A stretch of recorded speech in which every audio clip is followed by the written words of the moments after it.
السلام عليكم، أهلا بكم في قناة شاعر الغلابة زعيتر لمحتوى الشعر العامي. أنا زعيتر عبد الفتاح شاعر الغلابة، ومن فضلك لا تنسي الاشتراك في القناة. تعبت خلاص وحيلة هد، كرهت اللف والدوران، ما عادش القلب طايق حد وناس فاكراني انا غلطان. عشت طول العمر مجني، عمري مرة ما كنت جاني، كنت بزرع وغيري يجني، وكنت انا بطلع اناني. كنت شهم في وسط خس، كنت طيب وسط شر، قلت هصبر عادي لسه، ومركبي ما لقيتش بر.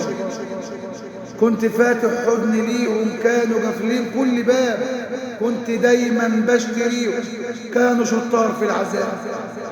وامتى البال يكون مرتاح وتطلع ضحكتي صح، ويبقى الكون جميل وبراح، قلوب مطمنه ودافيه، عشان الحب مش بفلوس، عمره ما يجي بالعافيه.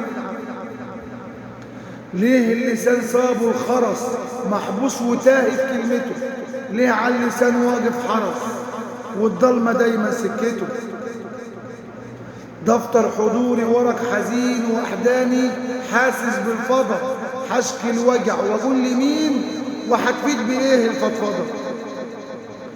حصار النفس السيف غدار، لهيب القلب زي بارود، حساب الدنيا دايما نار، نعيم الدنيا مش موجود، ومات الفرح واتكفن في لحظة من الوجع مولود. يا دنيا قضية ظلمان، طريق مليان حفر وسدود. كل واحد فينا عنده حاجات دايما بيداريها، دمعة يمكن يمكن، بس عمره ما جال عليه. واما يبقى لوحده عادي، الدموع تجري بغزارة، تغسل الاحزان معاها وطعم احساس المرار. من البشر والدنيا زحمه، واحنا فعلا مش بخير، والدموع والله رحمه، وياما بتريح كتير. واللي دايما حزن وجعه وفي عينيه حزن السنين، هو اكتر حد يمكن عنده رحمه على الحزين. فاما تلمح حد ماشي، اوعى تسأل سببه ايه، كل واحد فينا عنده جرح من الدنيا مداريه، بس عادي قلوبنا عايشة حتى لو ما بتشتكيش. ضحكتين عن وش ياما خبوا جرح ما يتنسيش.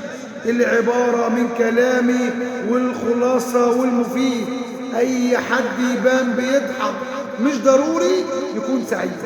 الله خير. لو بتشوفني على الفيسبوك اعمل له متابعة، اما لو بتشوفني على الكواي او التيك توك برضو اعمل له متابعة، اما لو بتشوفني على اليوتيوب على قناتي باسم شاعر الغلابة زعيتر، ما تنساش تعمل لي اشتراك للقناة.